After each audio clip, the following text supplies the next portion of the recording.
Welcome to Insights for IT Negotiations, a podcast by UpperEdge, a leading IT sourcing, negotiation, and project execution advisory firm. I'm John Belden, UpperEdge's Chief Research and Strategy Officer. And I'm Kylie Chisholm, UpperEdge's Marketing Manager.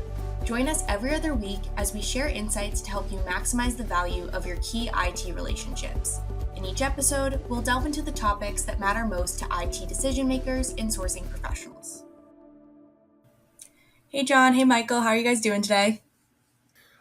I'm doing great, but probably not as good as you, Kylie, with the Celtics winning last night. That is true. Yes, I am Boston-based, so it's a glorious day for Bostonians. Yeah, congratulations. Thank you. And hello to our listeners. Welcome to another episode of the Insights for IT Negotiations podcast. We have a very exciting episode. Some of you may know, SAP customers should know that SAP's annual conference Sapphire just wrapped up at the beginning of the month, and we learned a lot during that 3-day period of the conference.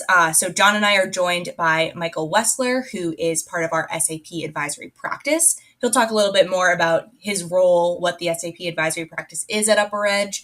But Michael, we're really excited to have you on the show to talk about Sapphire. Yeah, thank you. Excited to be here. Yeah.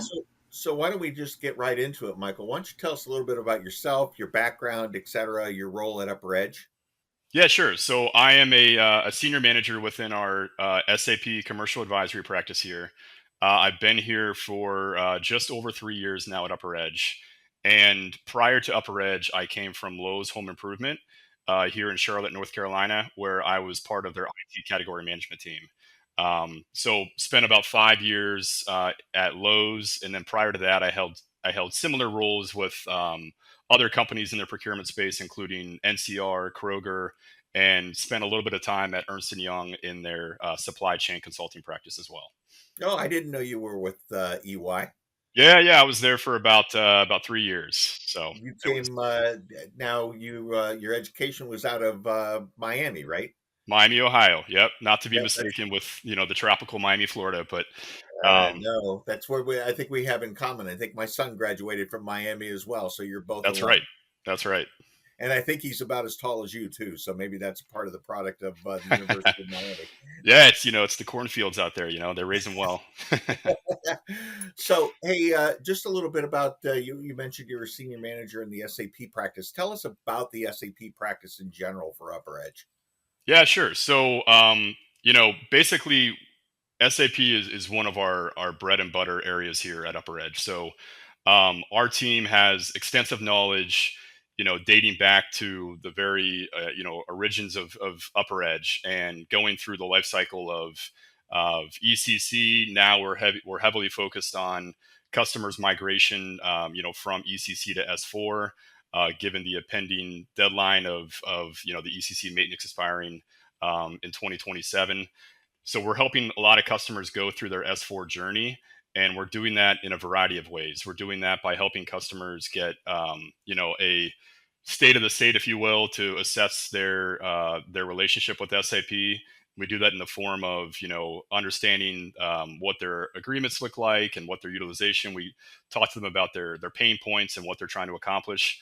Then we help them through, the actual life cycle of the negotiations, and basically provide our perspective, not only from, what good looks like, what great looks like, but also helping them understand, what they should be doing throughout the process of evaluating and negotiating, and basically helping support the whole entire life cycle of that process. So, yeah, go ahead, John.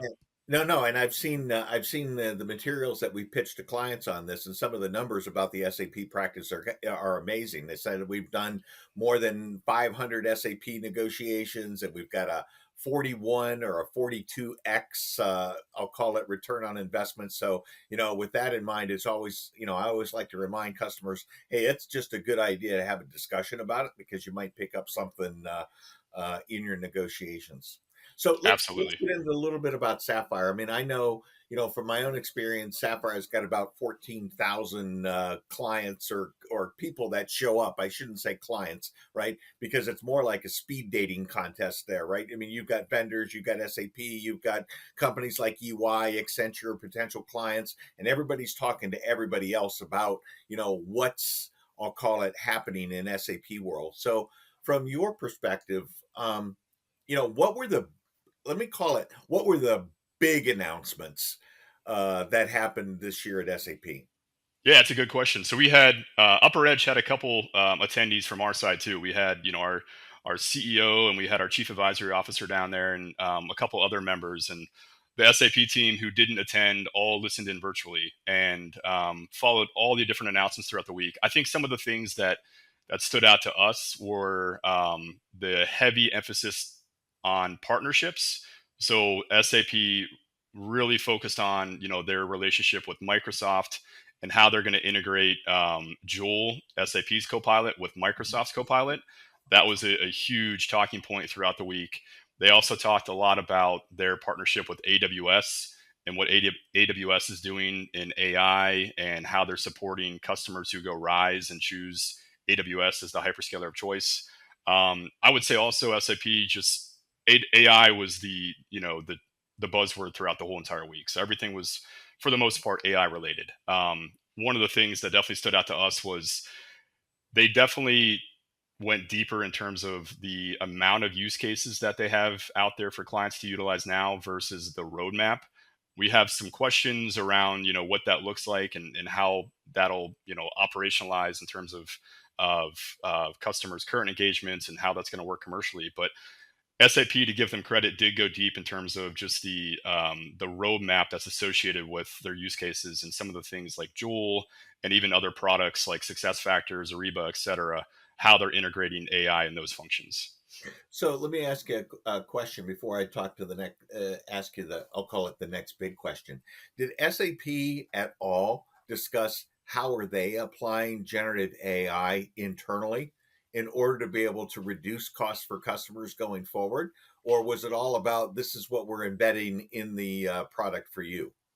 Yeah, we did not hear them talk about what they're doing internally and how they're going to pass that on. We know they're going through a big effort. I think back earlier this year they announced they're restructuring a large number of jobs and that they were utilizing some of the AI that they're producing internally to be more efficient. But John, to your point, they didn't talk about what that means for customers, and obviously I don't expect them to pass those efficiencies on to other members. Well, not easily, Michael. Yeah.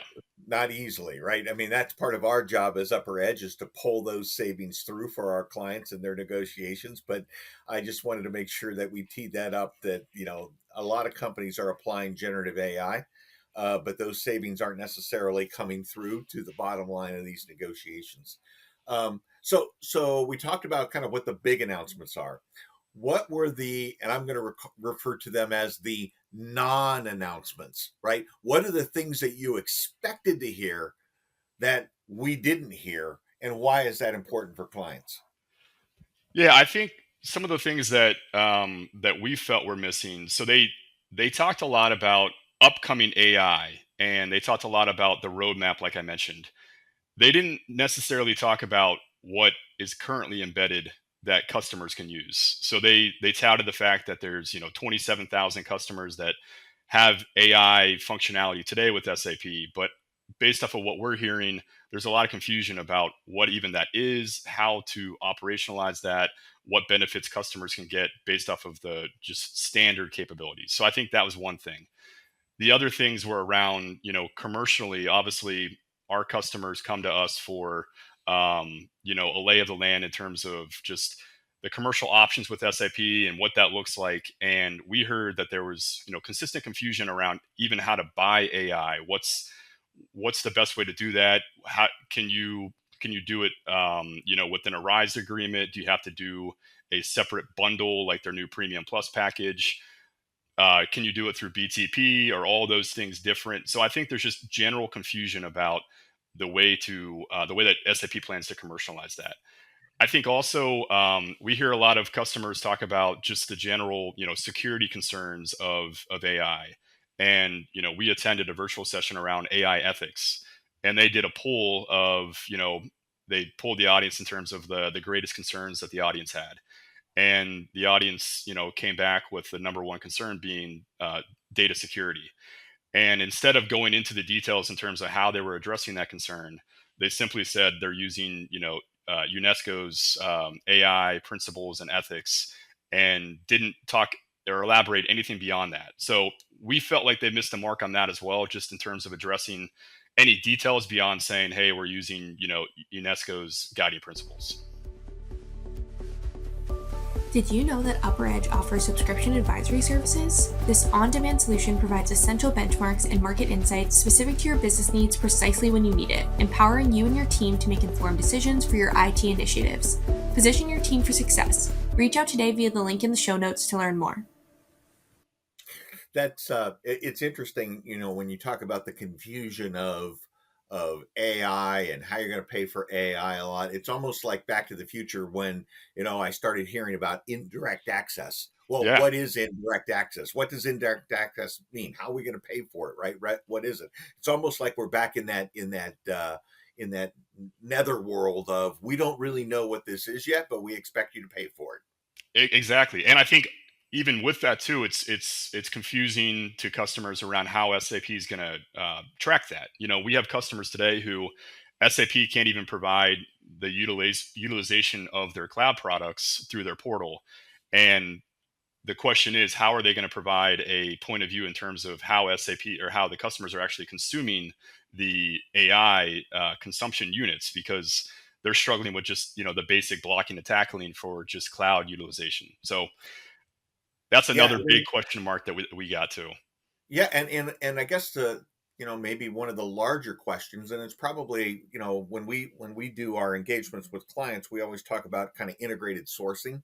Hmm. But certainly in the future, you're going to see SAP implementing AI on the platform of, whether it be Amazon or whether it be Microsoft, and pulling those services through, right, the SAP platform to deliver those. So how is Microsoft going to get theirs, right? How is that process going to work? Yeah. I think there's a lot of unanswered questions in there, but one of the things that when we talk to our clients about sourcing, it's why it's so important to do an integrated sourcing when you're dealing with, I'll call it SAP. So let's talk about another subject here. I'm going to call it RISE, because that's what SAP calls it. Hmm. But sometimes to me, that whole concept of what RISE is a little bit foggy as well. So why don't we start with just, how do we define RISE today? How is SAP defining RISE today? And what is that? Yeah, sure. So Rise came out in 2021, and it's SAP's cloud subscription based ERP model.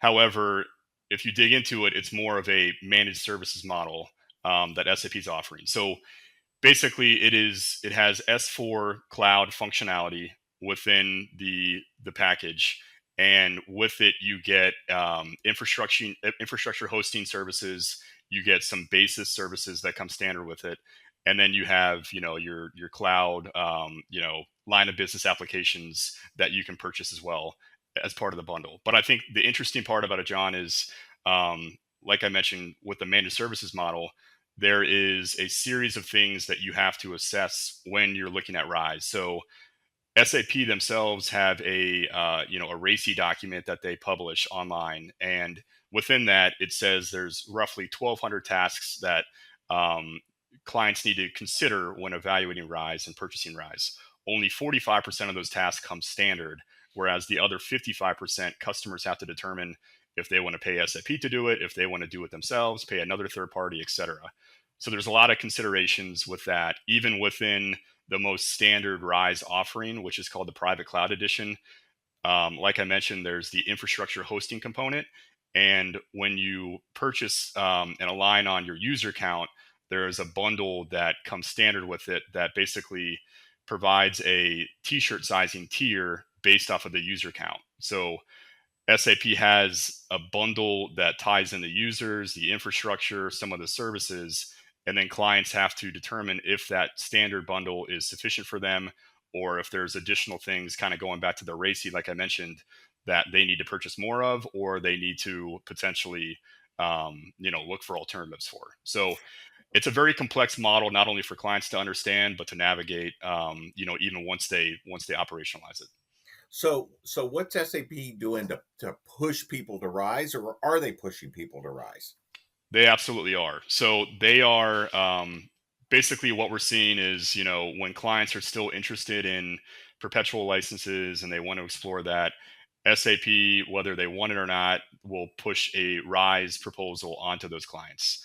And when clients evaluate rise versus, the perpetual model, we're finding that all of the favorable terms, all of the discounts that would be more aggressive, are placed in the rise bucket and not the perpetual bucket. So what they're trying to do is just they're trying to get clients to basically force them to go on rise by not offering them anything favorably in a perpetual standpoint.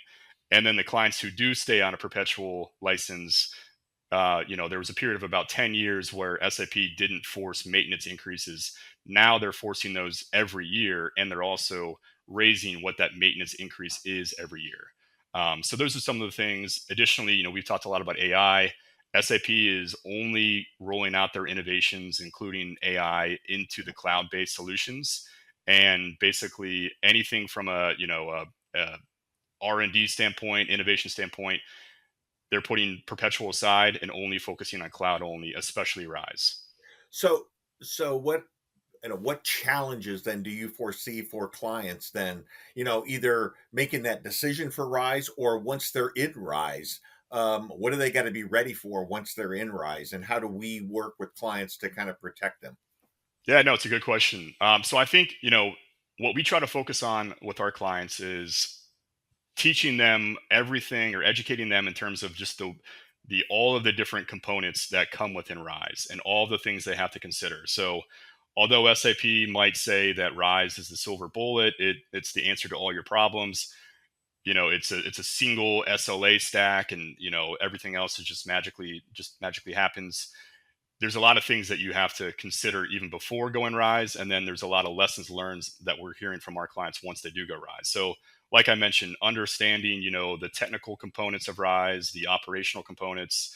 Some of the technical components would be, is the infrastructure that SAP's proposing for you, because SAP will give you that standard t-shirt size, is that appropriate for us? Operationally, it comes with some basis services, but there's other basis components that our clients find that they still need to have internally. There's other services that they still need to purchase maybe separately outside the standard stack. And also there's SLAs that are, I would say non-industry standard, that a lot of our clients focus on, what else they can do in terms of enhanced SLA packages with SAP.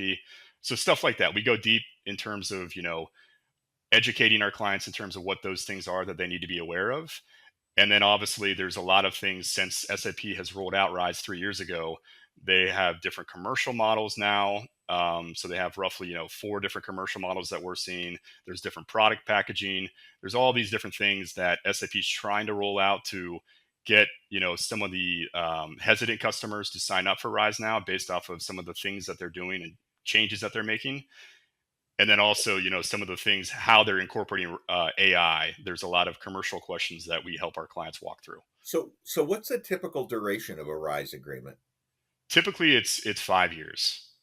Okay, so I'm going to ask you a question here that, now I'm going to pretend like I'm a prospective customer, and I'm going to sit here and I'm going to say, well, Michael, when I'm looking at this rise agreement, you're talking to me about a 1200, line or 1400 line RACI, which sounds pretty comprehensive and pretty exhaustive. Hmm. But I can imagine that that's a rear view mirror look that says, here's all the things that we do for the products that we have today.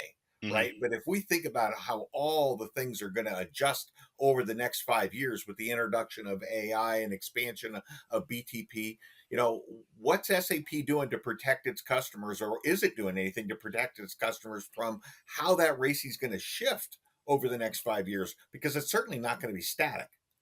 That's a great question. So we have customers who were early adopters that are now positioning that very question to SAP. And I don't think SAP has confidently addressed that, John. Yeah. So, I mean, that's one of the things that we need to think about, right? And again, as we assist clients going into negotiations, is not only, like I said, that rearview mirror look, but looking forward to what's going to be rolling out over the next 5 years. And is SAP protecting you, right, for the next 5 years in the technologies that they're going to be rolling out as a part of your roadmap, right? So thinking through those questions, those big strategic questions, at least from my standpoint, critical on the SAP side. Absolutely. Um, I'm gonna throw another curveball at you without naming the customer. Michael, can you kind of take us through a case study or a case of a negotiation that we worked with a client on and negotiating a rise deal, and just kind of take our clients through or our potential clients through how that actually happened? Yeah, sure. So the one that comes to mind is a recent deal we did in Q1 with a large global company, and they were an ECC company moving to S4. They were open to both Rise and S4 on-prem, and they been with SAP as a customer for about 15, 20 years, had a lot of connections within SAP, but didn't know a lot about the new Rise offerings. So we helped them throughout the process of doing a Rise, I would call it a questionnaire to obtain more, educational material on what Rise is. We helped them position, some workshops to go deeper and have SAP provide specific information on how Rise would work for them. Ultimately, we also work with them to solicit both an on-prem and a Rise, solicitation for SAP to respond to. So over the course of 3-4 months, they evaluated not only the commercial offerings of on-prem versus Rise, but also again went deep in terms of what the technical components look like, the operational components, what the business road and functional roadmap look like for Rise versus on-prem. So spent a lot of time, a lot of due diligence in that effort. What we saw come true, John, like I mentioned, was that SAP was very unwilling to provide any favorable terms for on-prem. So all of the favorable terms that we would consider based off of our market intelligence came through on the Rise proposal. And even for this particular customer, there were variations of Rise where they ended up SAP ended up positioning a new commercial model for Rise that had just come out. So there was actually a standard Rise private cloud edition model that they were evaluating versus their new PTO commit to consume model. So ended up being a pretty complex evaluation. Again, not only from a technical operational standpoint, but commercially, they ended up electing to go forward with Rise again because of the favorability that was provided within Rise and some of the executive connections. They were able to successfully navigate that and leverage those connections to ensure that they got a highly aggressive deal, and also leveraging quarter end to make sure that SAP was providing the best in class deal essentially. Did we save them any money? We saved them a lot of money. Yes. That's always, at least in these negotiations, at least from my standpoint, that's always an important thing to be able to reemphasize, is that we do save our clients a lot of money. At the same time, we're really protecting them for the future on this as well. Yeah, and I would say, in addition to saving the money, we exposed them to some commercial provisions that they may have not been aware of in terms of just what to ask for. So we helped them get a very well-rounded commercial agreement. They were able to successfully get some investments for some previous investments that they made, so in the form of either credits or terminations, etc. So we approached it very holistically, and then also helped them with just some even general contractual risk mitigation provisions. Well, that's really great. So, hey, Michael, I really, really appreciate the time that you've spent with us this morning. I know we've got a lot of, I know that we've got a lot of business on our plates right now, and like I said, I really appreciate you taking the time out of your day to educate us more on Sapphire and Rise. Of course, yeah, happy to join. So, hey, Kylie, just a quick one. If people want to get in contact with Mike or anybody from UpperEdge on how to engage in this practice, what's the best way to do that? Yeah, great question. You can head over to UpperEdge.com and either go to our SAP Advisory Services page. It's under what we do on the website, and there should be a contact us form for you to fill out there, or our general contact us form. Feel free to let us know that you're coming from the Insights for IT Negotiations podcast, and we will definitely get you in contact with Michael or anyone from the SAP team. We have a lot of advisors that can help you with your specific needs. You don't want to give out your personal cell phone number for people to give you a call? That's a slippery slope. I wouldn't either. So, and then, for our clients on webinars, things like that are coming up in the future, what do we've got planned to continue to educate our clients? Yeah, great question. So actually, the day that this goes live, we had our Unraveling Oracle's OCI and Universal Credit Model webinar go live. So it's too late to join the live webinar, but we do have it available to download on, again, UpperEdge.com.